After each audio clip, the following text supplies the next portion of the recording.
আসসালামু আলাইকুম ওরহমতুল্লাহি ওবরাকাতু। সুপ্রিয় দর্শক, আমন্ত্রণ জানাচ্ছি রমজানুল মুবারকের ধারাবাহিক বিশেষ আয়োজন নবীদের কথা অনুষ্ঠানে। আমরা ইতিপূর্বে আলোচনা করেছি হজরত আদম আলাইহিসসালাম থেকে শুরু করে হজরত মুহাম্মদ রাসূলুল্লাহ সাল্লাল্লাহু আলাইহি ওয়াসাল্লামের জীবনের দুটি অংশ। আজ এই পর্বে আলোচনা করব নবীজি মুহাম্মদ রাসূলুল্লাহ সাল্লাল্লাহু আলাইহি ওয়াসাল্লামের বৈবাহিক জীবন, যেখানে মা খাদিজাকে তিনি বিবাহ করেছিলেন সেখান থেকে নবুয়তের আগ পর্যন্ত। আর এ বিষয়ে কথা বলার জন্য আমাদের মাঝে রয়েছেন বিশিষ্ট শাইখ, লেখক, দাঈ শাইখ মুফতি মোহাম্মদ উসমান গনি। আসসালামু আলাইকুম আ রহমতুল্লাহি ওবারাকাতু। মহতারাম, আপনাকে স্বাগত জানাচ্ছি নবীজির কথা অনুষ্ঠানে। আমরা আজকের পর্বে আলোচনা করব নবী মুহাম্মদ রাসূলুল্লাহ সাল্লামের বৈবাহিক জীবন যেখান থেকে শুরু হলো। সেখানে এই আয়াতের মধ্যে আল্লাহ বলেছেন, মা কানা মুহাম্মাদুন আবা আহাদিম মির রিজালিকুম। মহতারাম, আমরা আপনার কাছে শুনতে চাই তার বৈবাহিক জীবন থেকে। ধন্যবাদ সুপ্রিয় উপস্থাপক এবং সম্মানিত দর্শক শ্রোতা। প্রিয় নবীজি সাল্লাল্লাহু আলাইহি ওয়াসাল্লাম আল্লাহর হাবিব, আল্লাহর মাহবুব। তিনি আল্লাহর প্রিয়, তিনি সকল সৃষ্টির কাছে প্রিয়। তার জীবনে সব কিছুই সুন্দর।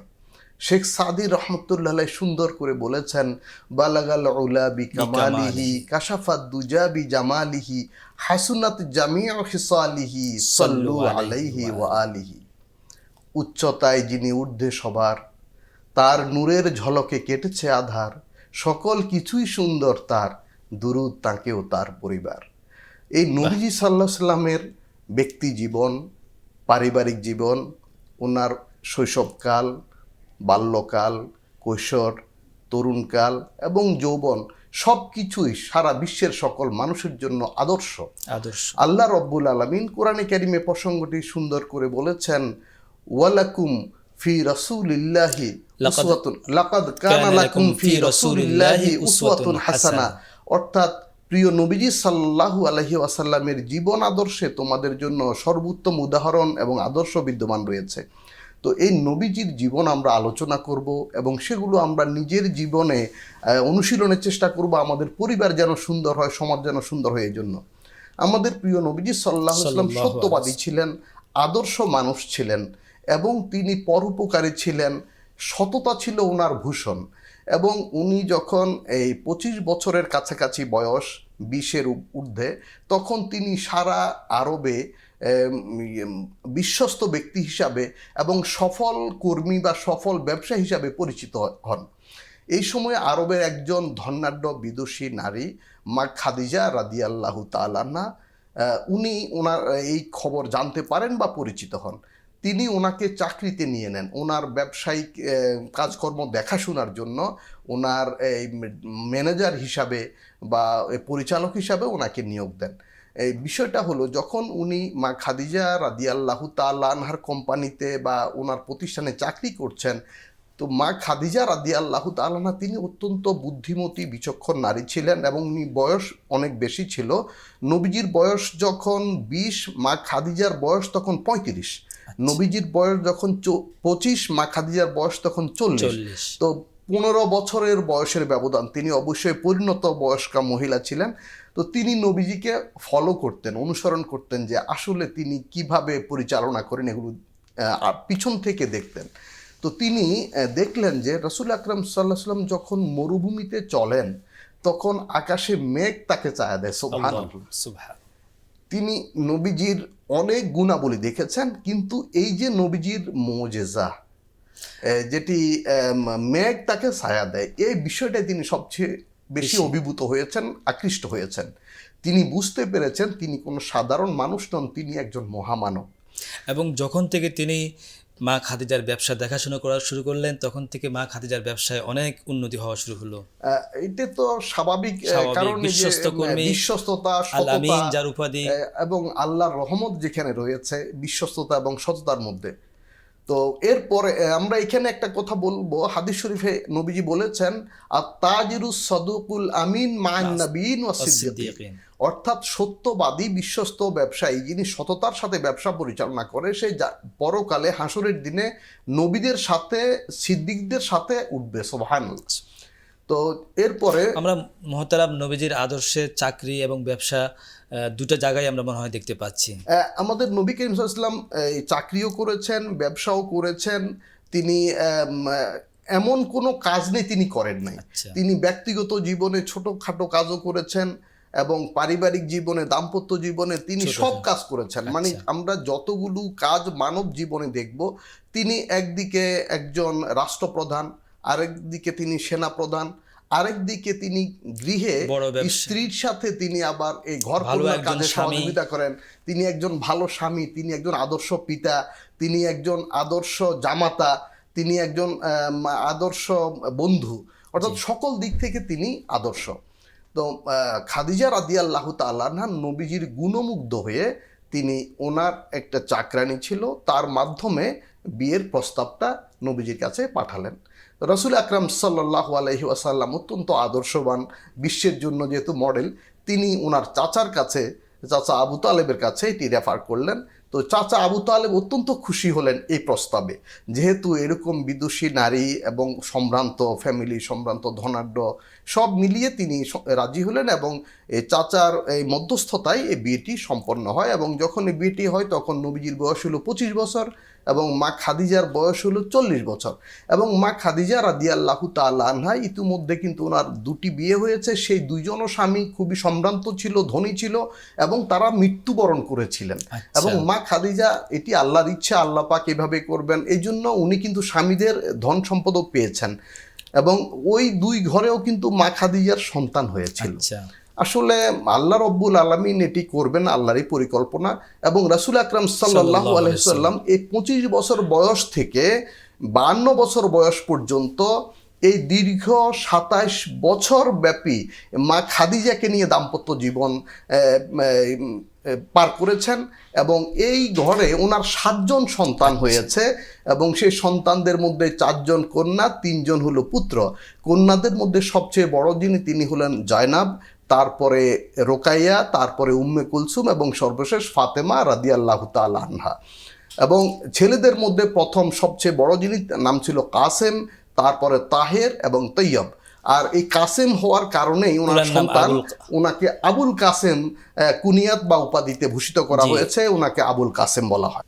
আসলে আমরা নবীজির দাম্পত্য জীবন যখন আলোচনা করি তাহলে আমরা একটু পিছনে তাকাতে পারি, ইতিহাসের পিছনে যদি আমরা তাকাই, পৃথিবীর যে মানব সভ্যতার আদি উৎস কিন্তু এই দাম্পত্য জীবন দিয়ে, মানে পরিবারের প্রধান 2 জন সদস্য স্বামী এবং স্ত্রী, যেটি বাবা আদম এবং মা হাওয়া থেকে শুরু হয়েছে এবং এইভাবেই সমাজে মানব সভ্যতার বিস্তার ঘটেছে।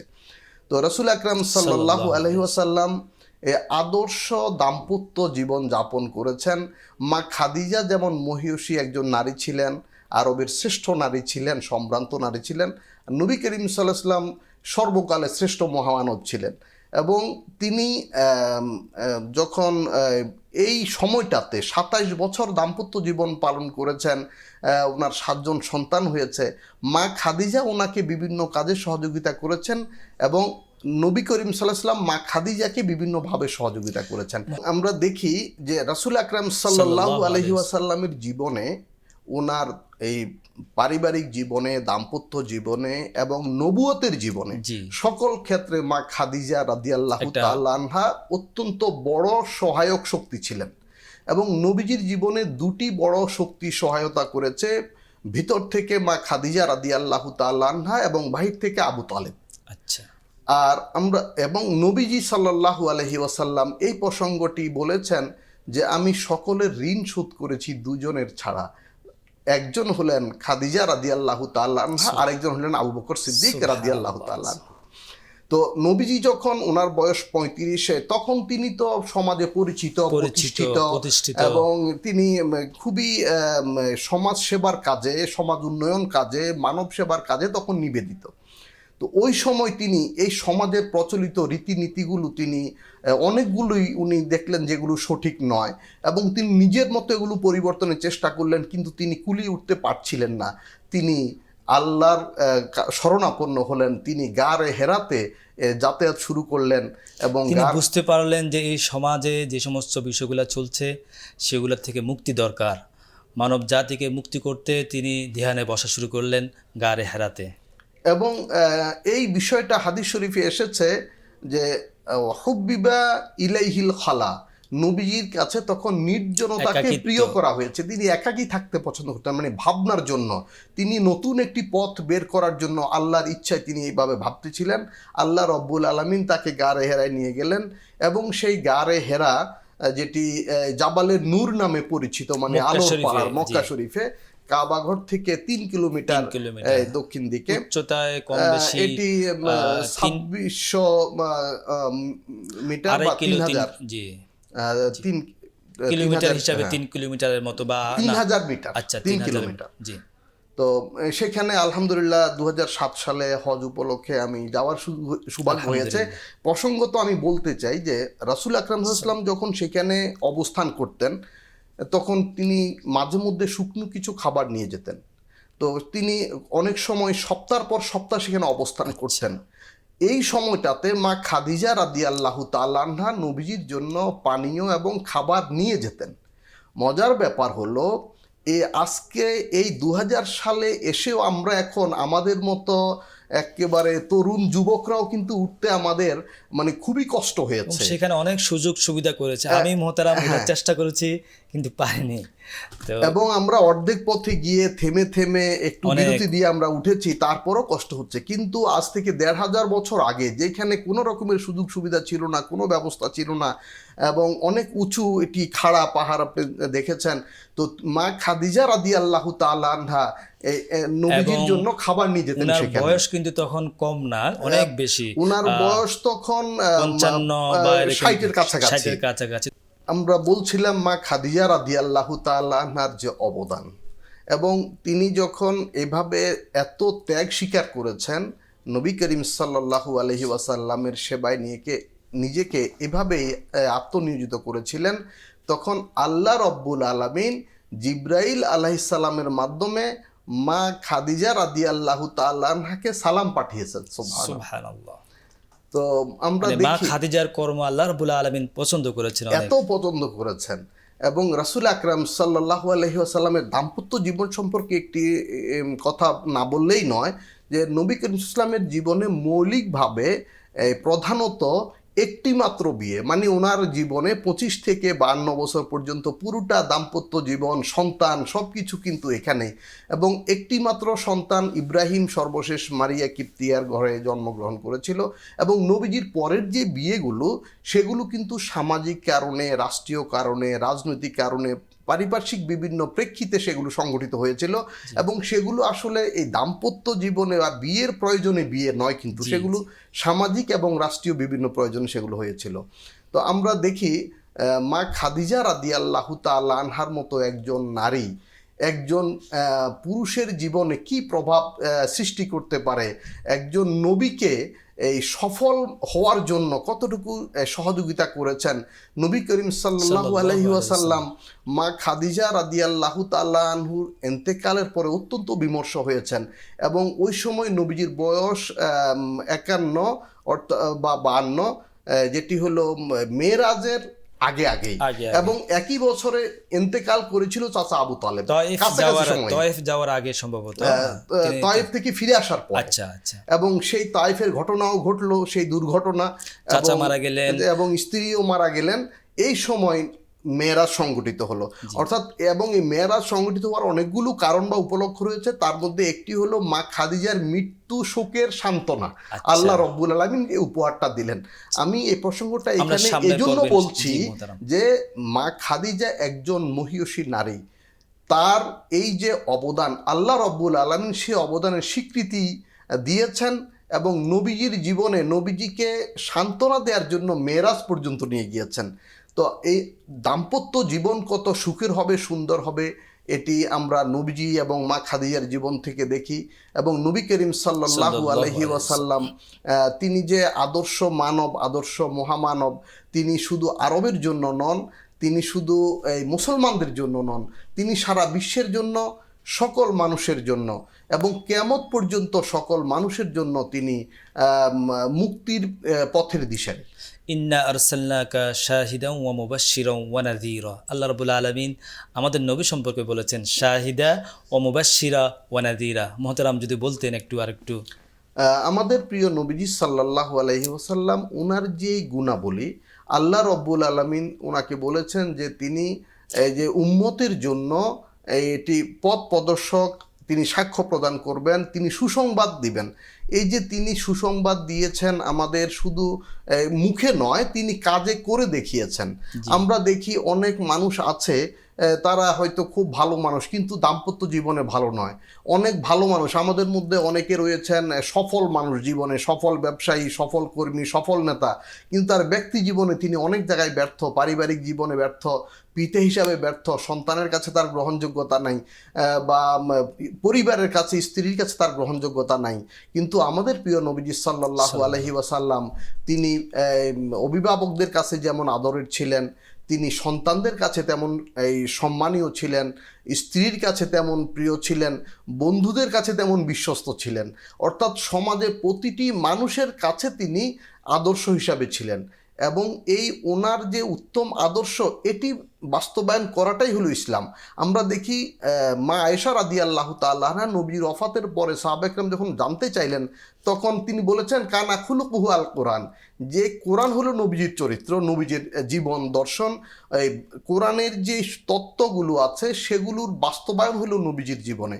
এবং আমরা দেখি রাসূল আকরাম সাল্লাল্লাহু আলাইহি ওয়াসাল্লাম তিনি মানে কি বলবো, জিন্দা কোরআন ছিলেন।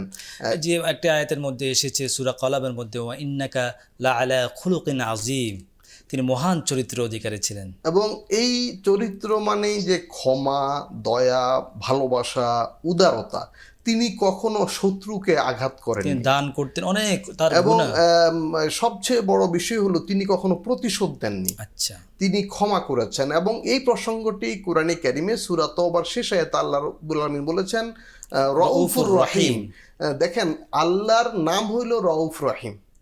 আল্লাহ রাব্বুল আলামিন নবীজিকে বলছেন তিনি রউফ এবং রহিম, তিনি স্নেহশীল, করুণাময়, তিনি দয়ালু। তো আমরা যদি আমাদের জীবনে এই নবীজির আদর্শগুলো বাস্তবায়ন করতে পারি তবেই আমাদের এই সিরাত আলোচনা সার্থক হবে।